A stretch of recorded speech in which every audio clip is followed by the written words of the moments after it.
Guys, alam nyo ba na usap-usapan ngayon at grabe, ang mga netizen may kanya-kanyang opinion, ang mga netizen may kanya-kanyang komento ng kisyo si Catherine, mas maganda kay Kayla, sa part naman ng mga supporters ni Kayla, sinasabi din nila na maganda si Kayla kaysa sa kay Catherine.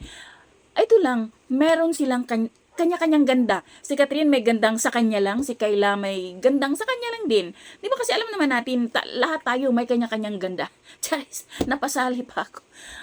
Guys, siguro tama na. Yung mga Katniel na hindi naka-move on, mag-move on na. Kasi masaya na si Catherine sa kanyang buhay. Meron na siyang karelasyon, hindi man niya pinapakilala sa social media, pero maraming nakakakita at maraming nakawitness na si Catherine is meron na talaga siyang iba. At si Daniel naman masaya, binalandra niya, pinakilala si Kayla, hindi naman sinasabi na talagang inamin nila na sila, pero kahit nga si Carla at saka si Janice nagsasabi, kung ano yung nakikita nyo, yun na yun. So ano pa bang ibig sabihin? Sila na talaga ni Kayla at saka ni Daniel, at masaya silang pareho. At makikita, sabi nga ng mga netizen na mga supporters din ni Daniel, na ibang-iba si Daniel noon kaysa ngayon. Ngayon makikita mo sa kay Daniel na sobrang inaalagaan niya si Kayla, ang saya-saya ng mukha, makikita mong pareho silang in love dalawa. Kaya siguro,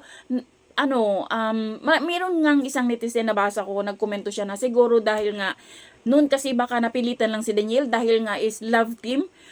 At siguro bata pa sila noon, ngayon kasi is nasa tamang edad na si Daniel, no? At makikita mo talaga kay Daniel sa Kayla na sobrang in love silang pareho. So guys, tama na, move on na tayo sa Katniel, wala na.